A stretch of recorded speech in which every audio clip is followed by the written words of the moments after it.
अस्सलाम वालेकुम।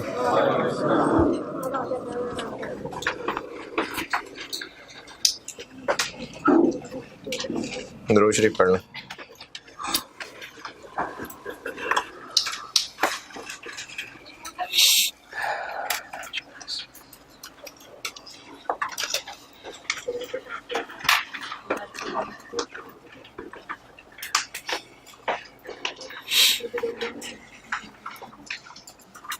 सवाल दिया था कोई?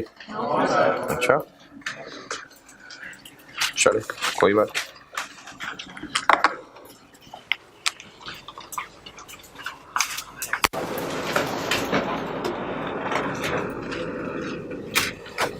कल ट्रांसफर आउट था ना?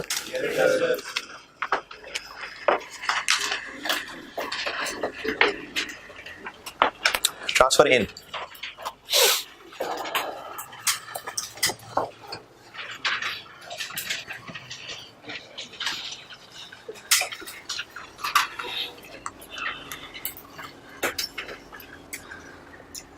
अच्छा ट्रांसफर इन में भी वैसी मैं पहले बना लूँ, देखने कितनी जगह लगती है।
ट्रांसफर आउट के लिए था कि IS40 में किस पे वैल्यू होता था।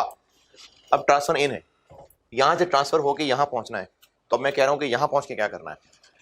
अगर यहां पहुंचकर इसको रखना है विल बी कॉस्ट मॉडल पे तो क्या होगा, और अगर फेयर वैल्यू मॉडल पे रखना है तो क्या होगा। अगर कॉस्ट मॉडल पे रखना है तो बहुत चांसेस इस बात के हैं कि पीपी में भी किस पे था, कॉस्ट मॉडल पे। क्योंकि अगर वहां रिवैल्यूएशन मॉडल पे था तो यहाँ पर क्या तकलीफ होगी, मैं यहाँ भी फेयर वैल्यू मॉडल पे रख लेंगे।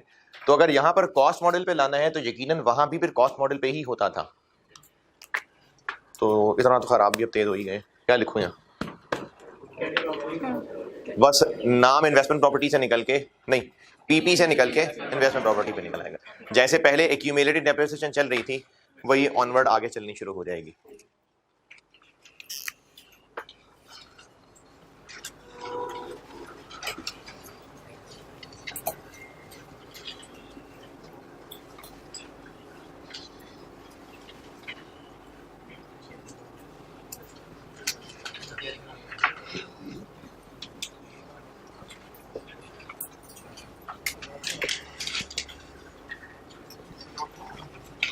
है जी,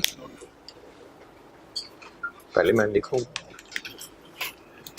यानी इन्वेस्टमेंट प्रॉपर्टी हो जाएगी डेबिट और पीपी हो जाएगा क्रेडिट, और एक्यूमुलेटेड तो चलती रहेगी जैसे पहले चल रही थी। अच्छा, और अगर पहले इन्वेंट्री थी तो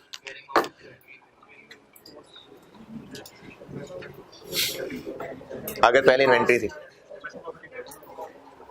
इन्वेंट्री कितने पे आ रही थी, लोअर ऑफ कॉस्ट एनआरवी पे, जिस पे भी आ रही थी अब वो इसकी कॉस्ट बन जाएगी।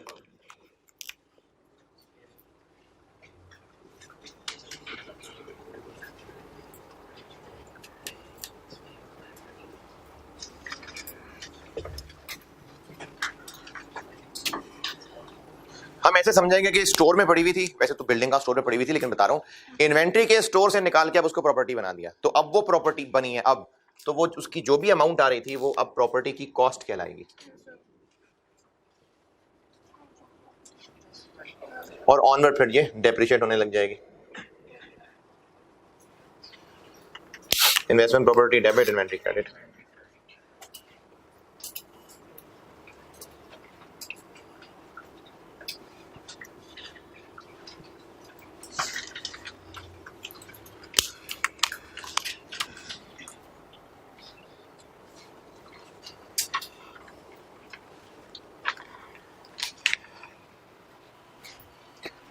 यहाँ तक लिख लें, लिखना तो बाकी नीचे तो जगह खुली है, मुझे तो मेंस का था, लिख लें, यहाँ तक लिखना है।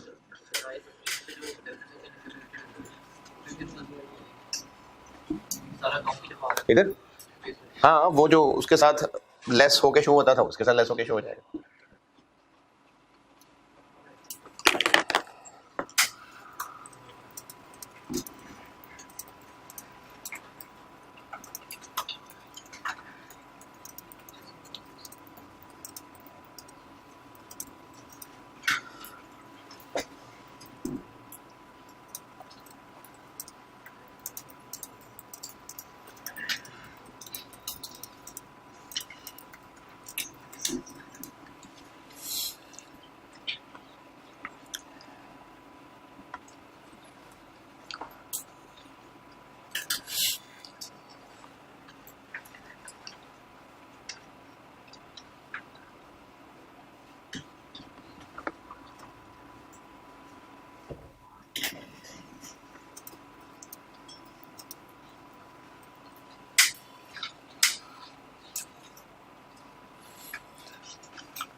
कैरिंग अमाउंट ऑफ इन्वेंट्री इसलिए कहा है ना, क्योंकि हो सकता है इन्वेंट्री बुक्स में लोअर एनआरवी पे आ रही हो। कैरिंग अमाउंट का मतलब होता है जिस पे एसेट अपीयर हो रहा है। तो जितनी भी वैल्यू इन्वेंट्री की थी वो कॉस्ट मानी जाएगी इन्वेस्टमेंट प्रॉपर्टी की।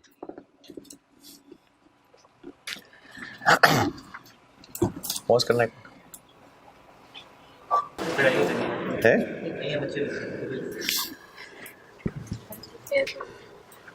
और अगर प्रॉपर्टी को लाना है फेयर वैल्यू मॉडल पे, तो जब आउट कर रहे थे ना, जब यहां से आउट कर रहे थे तो यहीं से नला धुला के आउट कर रहे थे। अब ट्रांसफर इन करना है तो वो वहीं से नहा धो के आएंगे। अच्छा, अब जब वहीं से नहा धो के आएंगे तो इसको I-16 में था, I-16 में ही नला धुला के मतलब है इसको रीवैल्यू करना पड़ेगा।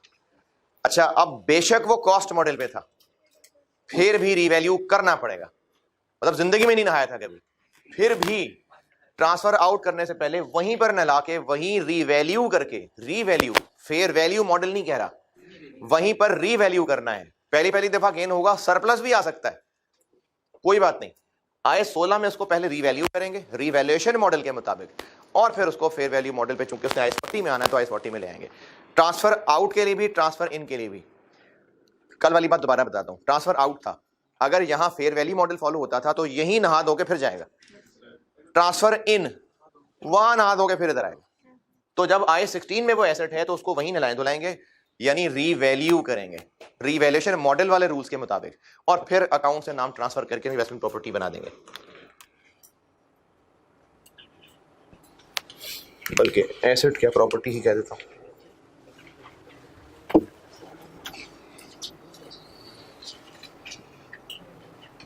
Property shall be revalued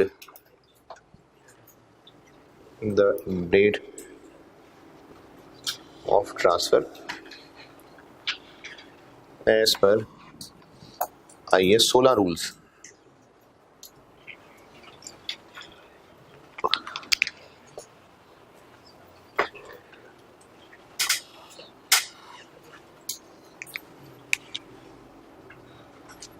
Now this updated value shall be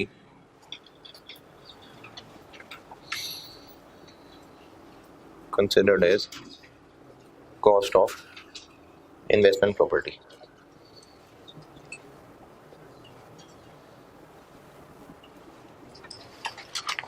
Ahmad, ये नजर आ रही line?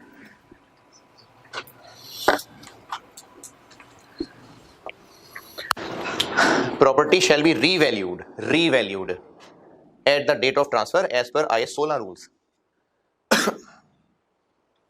Now this updated value shall be considered as cost of investment property.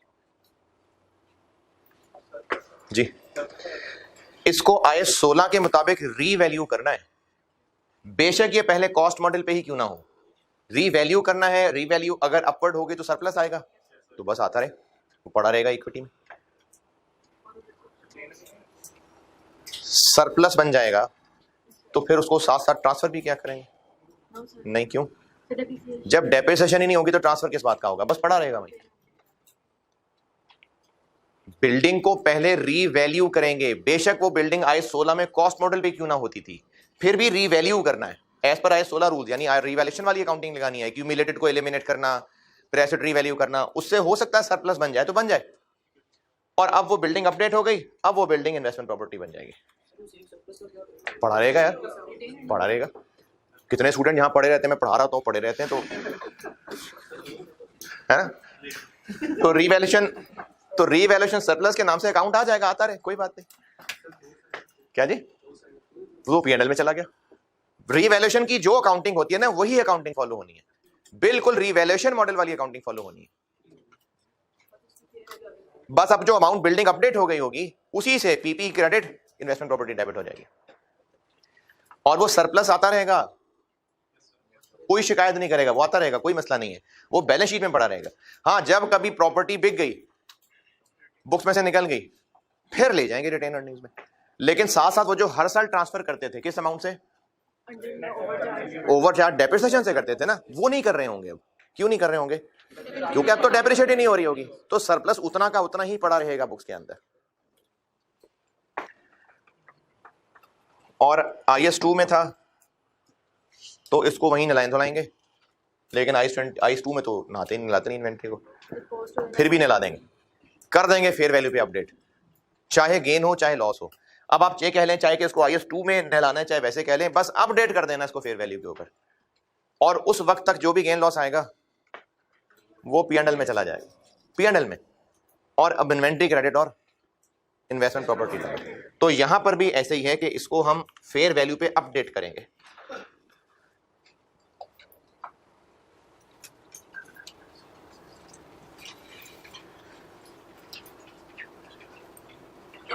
Update करेंगे या रीमेजर भी कह सकते हो, कि इसको रीमेजर करेंगे at fair value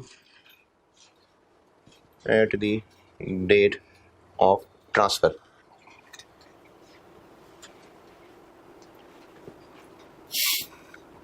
any resulting gain या loss shall be recognized in P&L।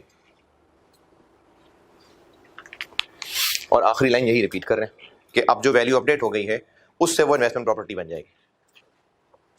Property shell be रीमेजर्ड, मतलब उसकी दोबारा वैल्यू अपडेट करेंगे, shall be remeasured at fair value at the date of transfer.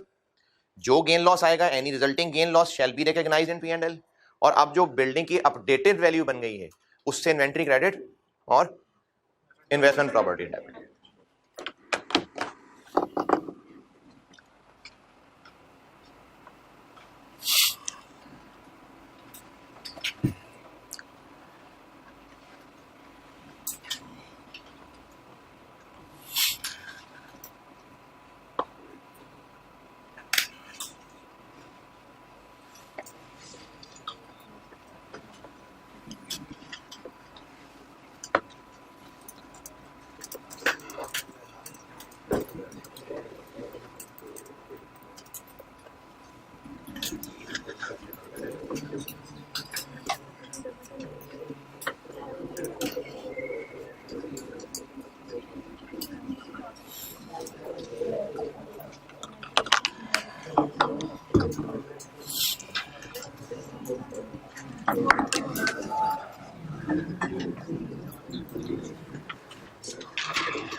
सवाल लिखें।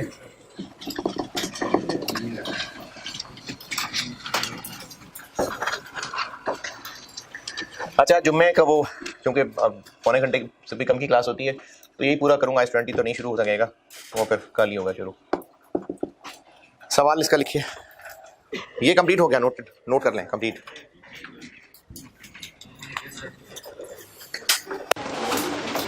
रिकॉर्डिंग आपकी मंडे को होगी या संडे को? सैटरडे के बाद मंडे को, संडे को नहीं, मंडे को इसी टाइम है यार। अभी तो इतनी लंबी कहानी सुनाई है, पॉज करो यार।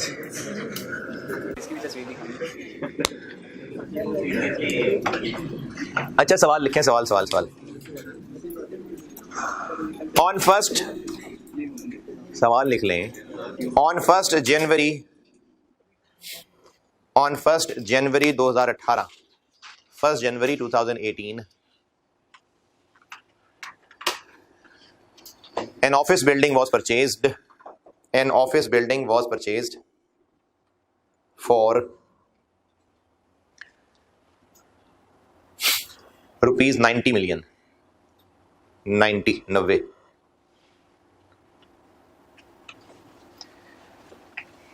useful life was initially estimated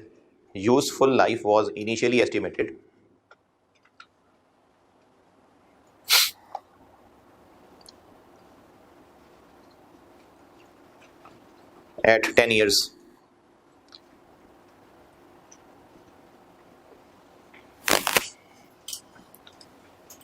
On 1st July 2020, on 1st July 2020 खरीदी कब है? 20 नहीं 21 कर ले, 21 on 1st July 21, on 1st July 21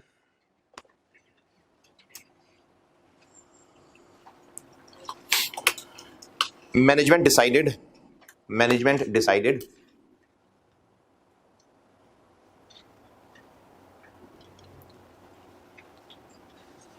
to convert this building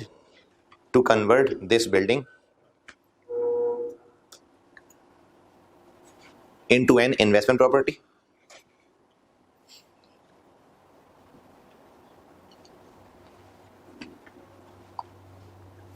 In this respect,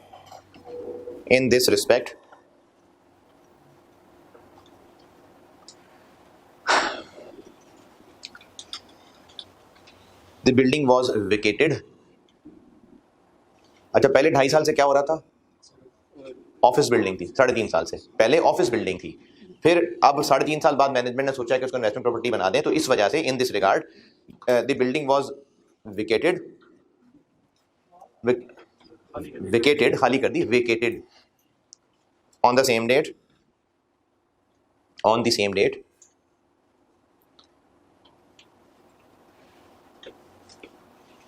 and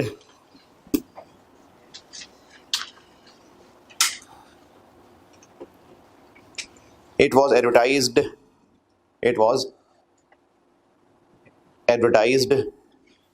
as available for rent.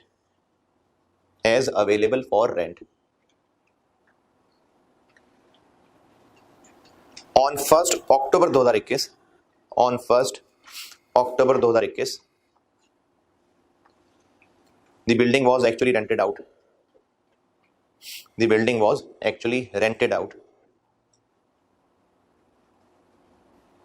On an operating lease.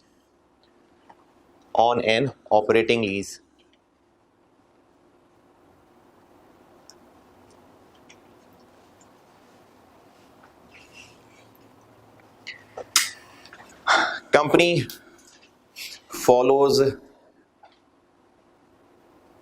cost model for its PPE and fair value model for its investment properties. यानी जितने भी PPE हैं उनके लिए policy cost model वाली रखी हुई है, और जो इन्वेस्टमेंट प्रॉपर्टीज हैं उनके लिए पॉलिसी फेयर वैल्यू मॉडल रखी हुई है. Company follows cost model for PPEs and fair value model for investment properties. Accounting year बता दिया, जनवरी से दिसंबर है. अकाउंटिंग ईयर जनवरी से दिसंबर है, और फेयर वैल्यूज हैं, बिल्डिंग की फेयर वैल्यूज हैं ये 1 जुलाई 21 की, 1 अक्टूबर 21 की और 31 दिसंबर 21 की.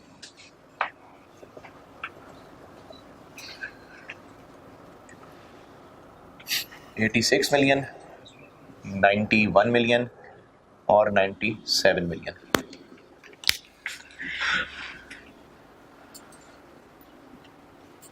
ये इन 3 डेट्स की मैंने आपको फेयर वैल्यू बताई और रिक्वायर्ड है मुझसे सारी general entries for the year ending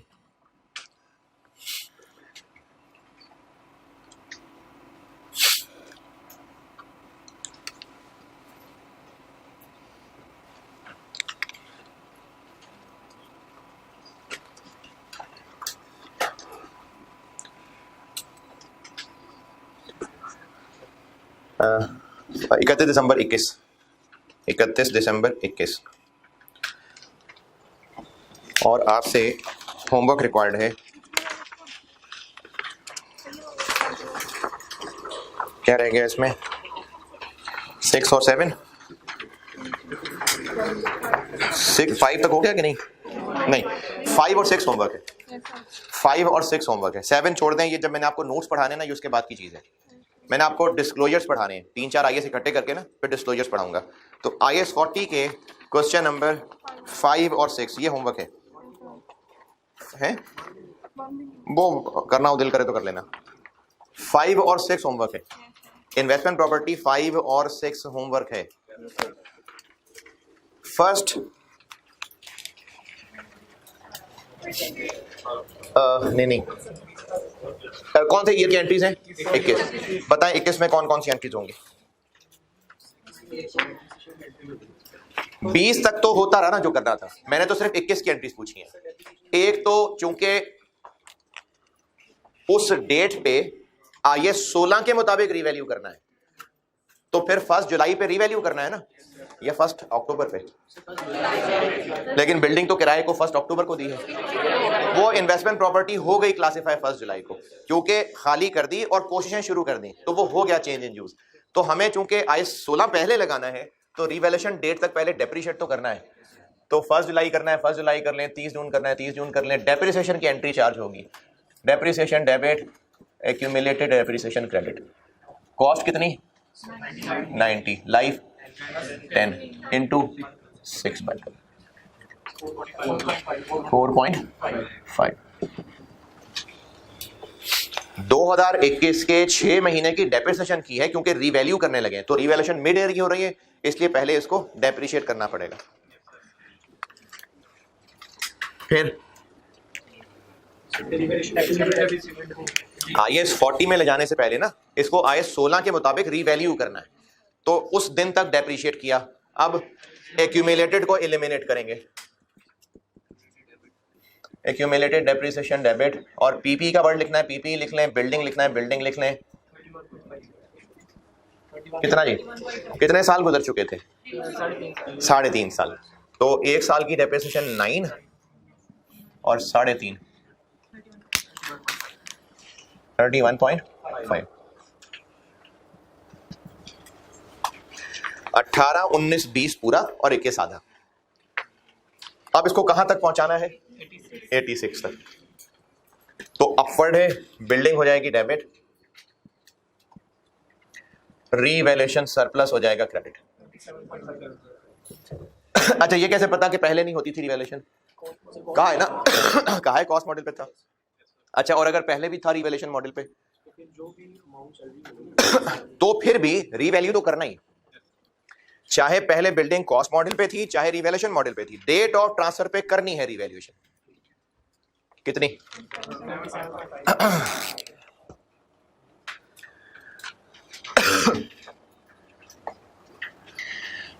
पहुंचाना कहां तक है? 86 तक। उस वक्त तक इसकी कैरिंग अमाउंट क्या हो चुकी है? ये कॉस्ट माइनस एक्यूमुलेटेड, तो कितना इंक्रीज करना है? 27.5।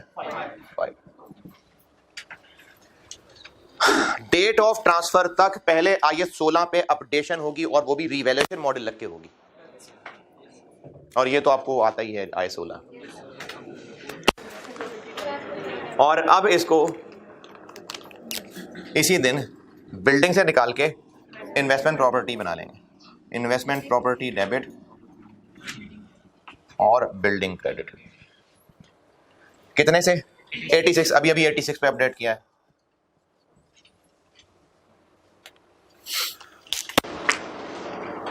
और अब चूंकि फेयर वैल्यू मॉडल पे आ चुका हुआ है तो डेप्रिसिएशन तो नहीं होगी, लेकिन ईयर एंड पे आके इसको फिर हम क्यों 1 अक्टूबर को क्यों? क्योंकि गिवन है इसलिए। तो अगर हर दिन की फेयर वैल्यू बता दे तो हर रोज अपडेट करें।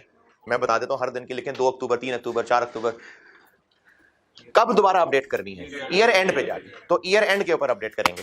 तो अब हम ईयर एंड पे आके इसको 31 दिसंबर 21 86 से 97 तक पहुंचाएंगे। तो इन्वेस्टमेंट प्रॉपर्टी मजीद डेबिट और P&L क्रेडिट। अब उसको 86 पे अभी है ना, अब उसको पहुंचाना है 97 तक, तो 11। फेयर वैल्यू मॉडल में ना हमने बिल्डिंग को हर वक्त फेयर वैल्यू पे नहीं अपडेट करते रहना, ईयर एंड पे जाके देखना। तो ईयर एंड के ऊपर अपडेट कर दिया। क्या 1 अक्टूबर को कर लें तो फिर 2 अक्टूबर को भी कर लेते हैं ना, फिर 3 अक्टूबर को भी कर लेते हैं। फेयर वैल्यू गिवन है तो कर लें। लें जी, गिवन है आपको चलो हर रोज की नहीं बताता, 10 अक्टूबर बता देता हूँ, 17 अक्टूबर कर लें। और बताएं 13 नवंबर कर लें, 27 दिसंबर कर लें। हमने ईयर एंड पे जाके दोबारा अपडेट करना है।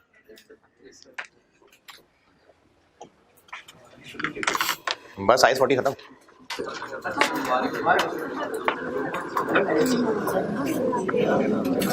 और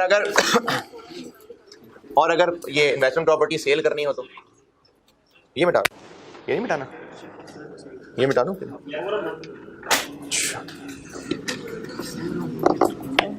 चलें फिर मिटाए बगैर ज़बानी लिख लें। अगर इस बिल्डिंग को बेचेंगे यानी डी रिकॉग्निशन, तो बेच दें। कैसे अकाउंटिंग होगी? जैसे एसेट बेचने की अकाउंटिंग होती है, बुक्स में से निकाल देंगे, जितने की बेचेंगे प्रॉफिट या लॉस ऑन डिस्पोजल आ जाएगा। तो अगर इसकी डी रिकॉग्निशन हुई तो वो वैसी सी डी रिकॉग्निशन है जैसे I-16 में होती है।